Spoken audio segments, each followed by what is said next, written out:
Dear friends, last time we finished the reading of chapter 16 of the book of Revelation, the Septet of Bowls.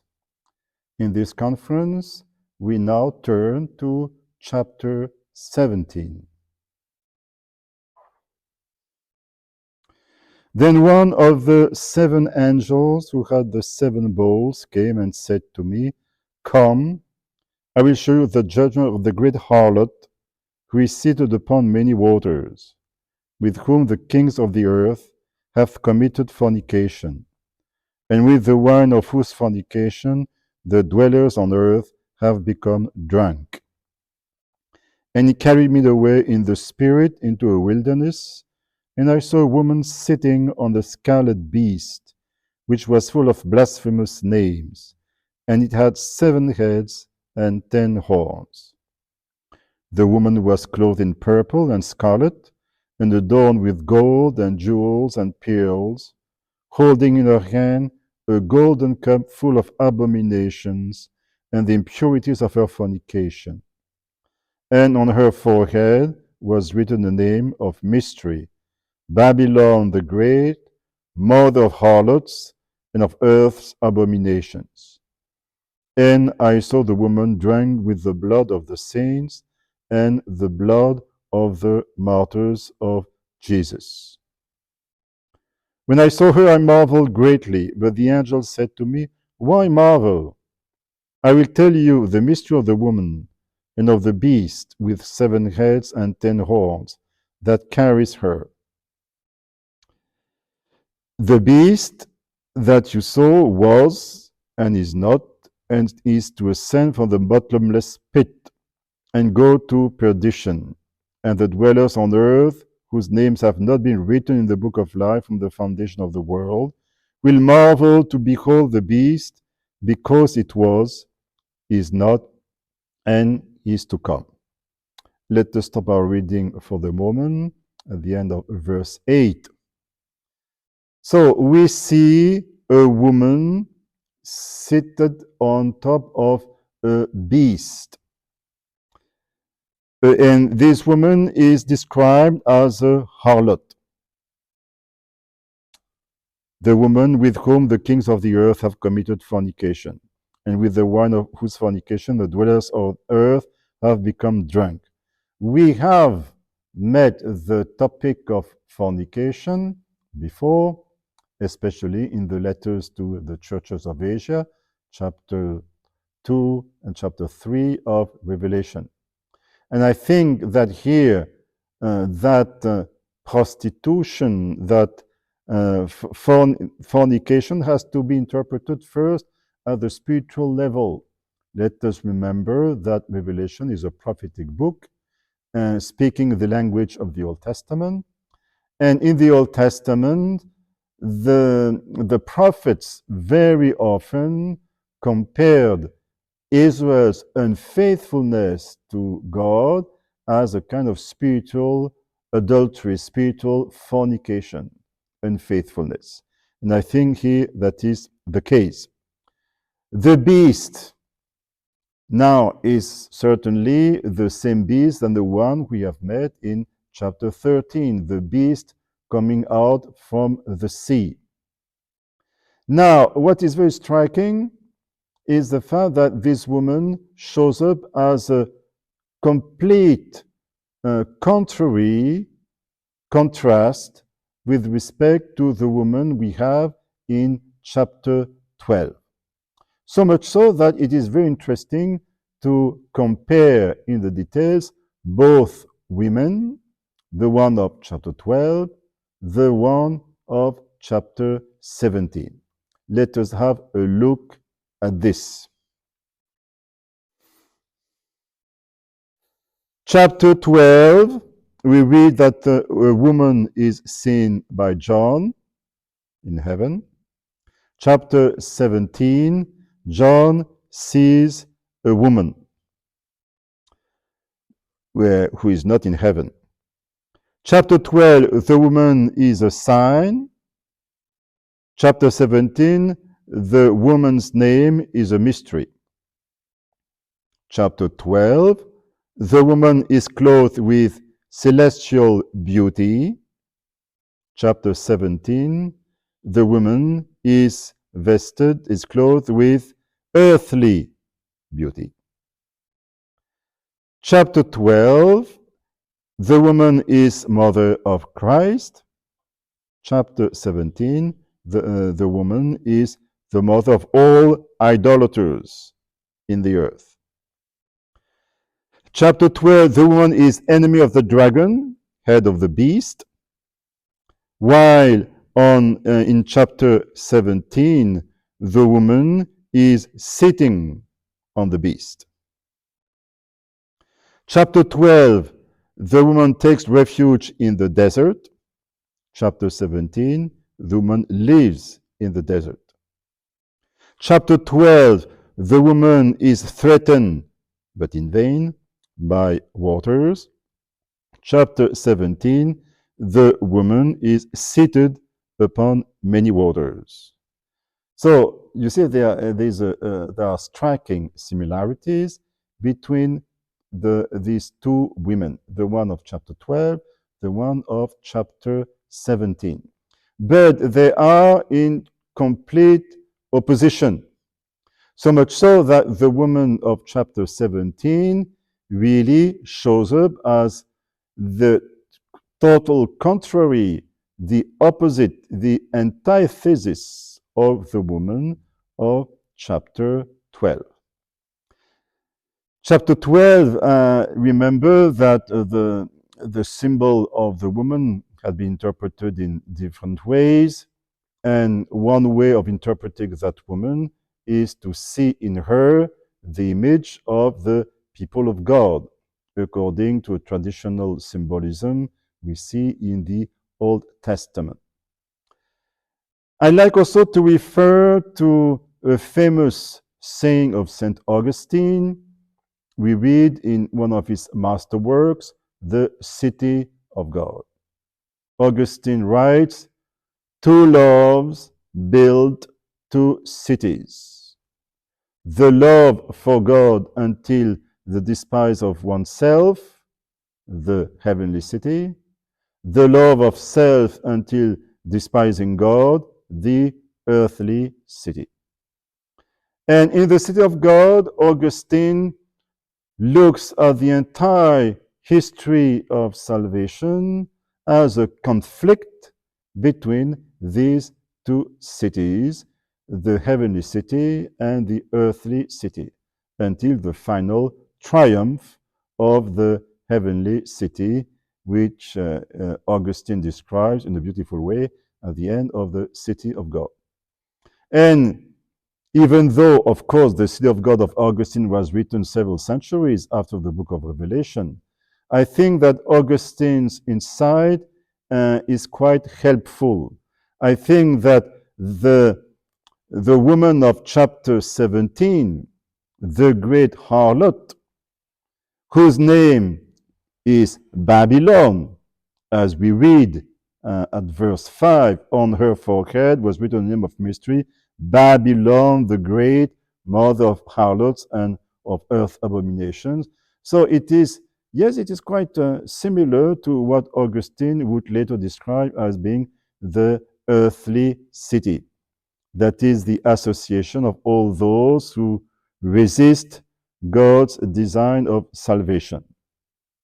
So very striking to see this amazing contrast between these two women, chapter 12 and chapter 17. Let us go on in our reading. I will tell you the mystery of the woman and of the beast with 7 heads and 10 horns that carries her. The beast that you saw was and is not, and is to ascend from the bottomless pit. We saw something similar in chapter 13 of Revelation. It is a kind of caricature of God's eternity. Revelation says about God, God who was, who is, and who will to come. And about the beast, we read, the beast was, is not, and he is to ascend from the bottomless pit and to go to perdition. And the dwellers on earth, or the inhabitants of the earth, whose names have not been written in the book of life, will marvel to behold the beast, because it was, is not, and is to come. So something similar to what we read at chapter 13 of Revelation. Then it becomes more difficult. Verse 9, this calls for a mind with wisdom. The 7 heads are 7 hills on which the woman is seated. There are also 7 kings, 5 of whom have fallen. One is, the other has not yet come. And when he comes, he must remain only a little while. As far as for the beast that was and is not, it is an 8th, but it belongs to the 7, and it goes to perdition. So the 7 heads are 7 hills. That's part of the symbolism.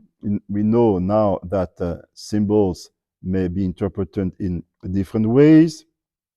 And obviously, most commentators immediately thought of the 7 hills of Rome.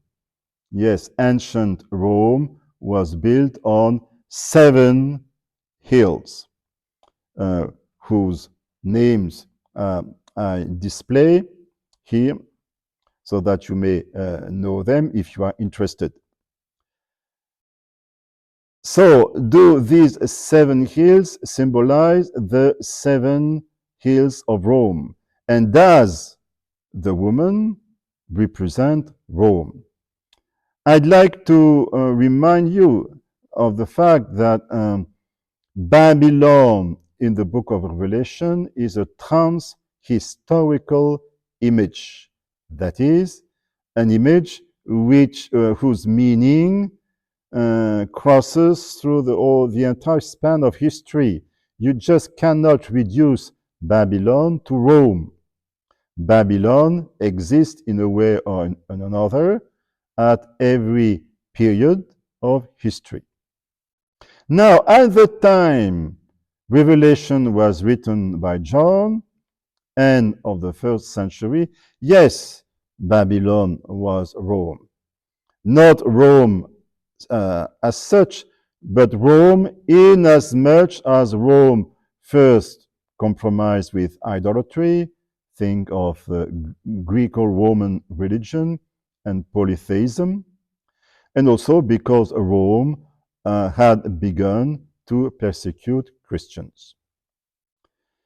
So yes, we can speak of the 7 hills of Rome at the time of Revelation. But it becomes more difficult as far as the 10 horns are concerned. First, I'd like to notice that this image of the beast, her heads, her horns, and several kings, these images are drawn from Daniel chapter 7. We have already realized that this passage of the Bible, book of Daniel chapter 7, has been a very powerful inspiration for the author of the Apocalypse. So let us have a look at the book of Daniel chapter 7.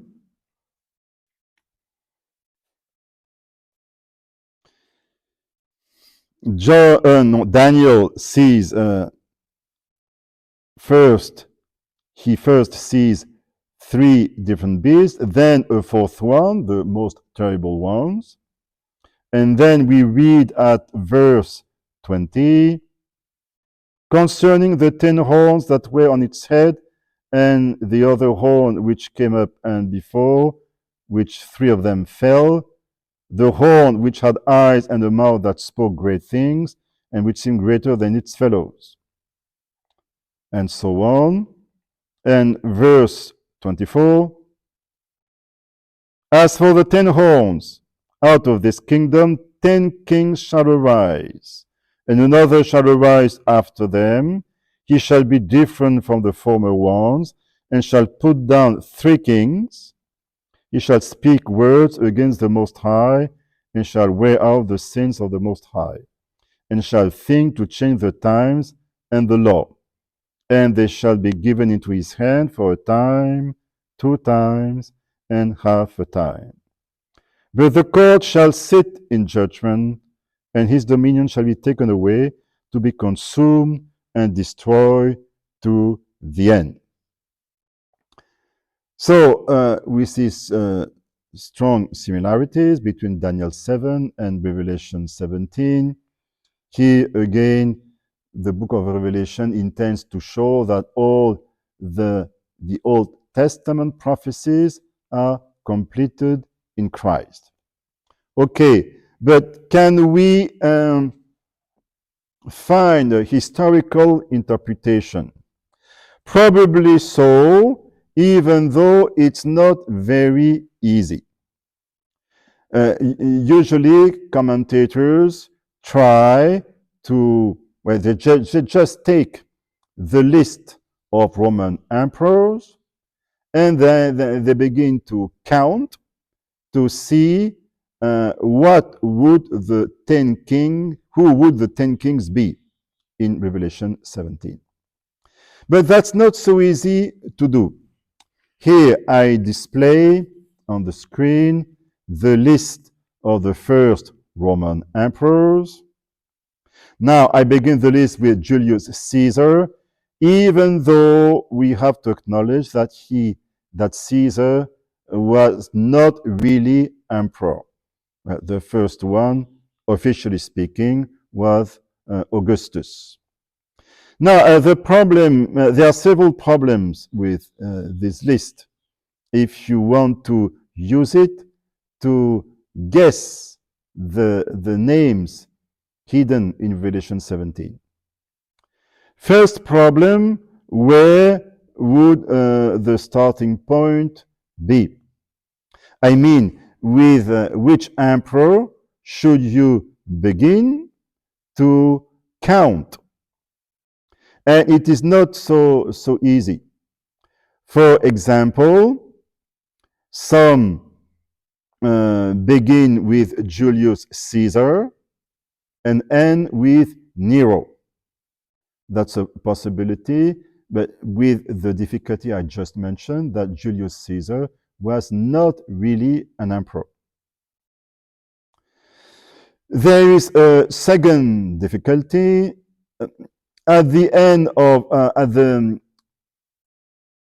at the death of Nero in June of 67, there was a time of turmoil in the Roman Empire, during which 3 successive Roman generals took power.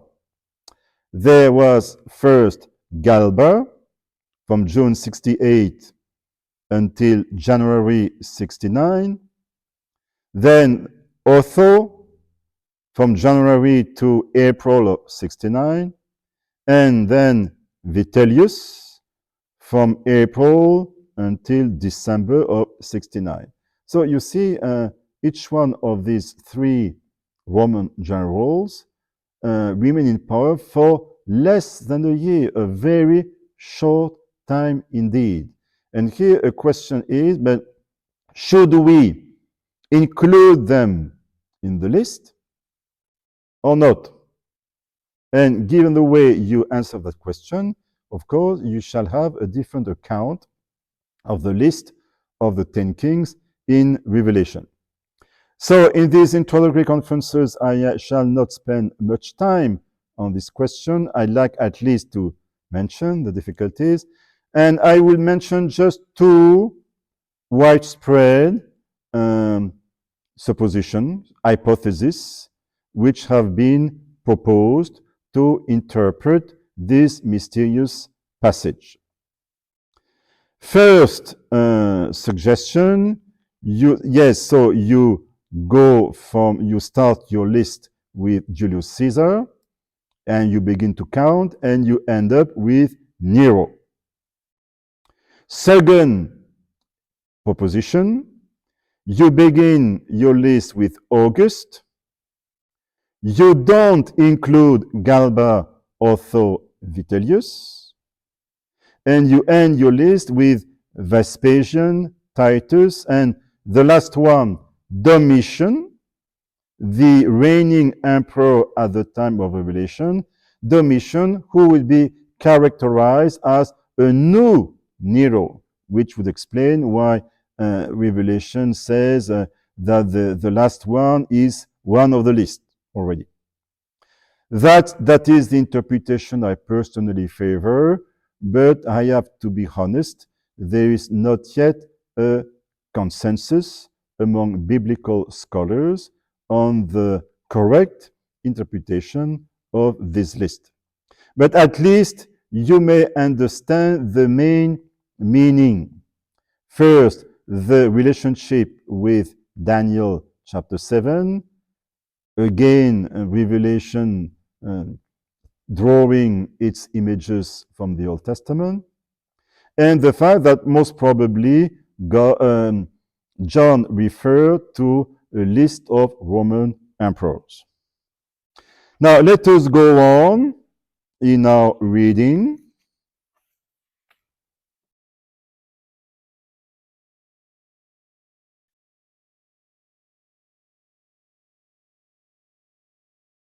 With verse 11. As for the beast that was and is not, it is an eighth, but it belongs to the seven, and it goes to perdition. And the 10 horns that you saw are 10 kings who have not received royal power, but they have to receive authority as kings for 1 hour together with the beast. These are of one mind and give over their power and authority to the beast. They will make war on the Lamb, and the Lamb will conquer them, for he is the Lord of lords and King of kings, and those with him are called and chosen and faithful. And he said to me, the waters that you saw where the harlot is seated are peoples and multitudes and nations and tongues, and the 10 horns that you saw there and the beast will hate the harlot. They will make her desolate and naked, and devour her flesh, and burn her up with fire.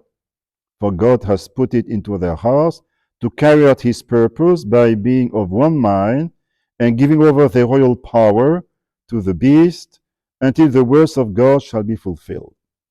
And the woman that you saw is the great city, which has dominion over the kings of the earth. Here, I'd like to emphasize the instability, the intrinsic instability of the alliance between the beast and those kings, which, as a matter of fact, is a constant in human history. Alliances in evil don't last for much time. When people are united just for an evil intention, this cannot last very long. And that's exactly what we see here. So, verse 13, they are of one mind and give over their power and authority to the beast. They will make war on the Lamb, and so on. But the 10 horns that you saw, then the beast will hate the harlot. They will make her desolate and naked, and devour her flesh and burn her up with fire. So you see, the history of those evil powers ends in a very bad way for them. Again, alliances in evil cannot stay for a long time. The waters that you saw where the harlot is seated are peoples and multitudes and nations and tongues. We have seen this image of peoples being compared to waters. At the end of chapter 12, remember the flood of water coming out from the dragon's mouth. And also in chapter 16, remember the frogs coming out from the dragon, the first beast, and the second beast. According to a symbolism we see in Isaiah 8 and Jeremiah 46, waters are used to describe an invasion from foreign people. So chapter 17 of the book of Revelation is a complex one, especially in its second part, the list of Roman kings. Yet it is a powerful one. And I would like personally to emphasize the fact that it seems to me that the most important teaching is the contrast between that woman, Babylon, described as a harlot, and the heavenly woman, the one of chapter 12, being the people of God. Yes, the book of Revelation describes human history as a conflict between two cities, a conflict between two women. I see you soon for the next conference.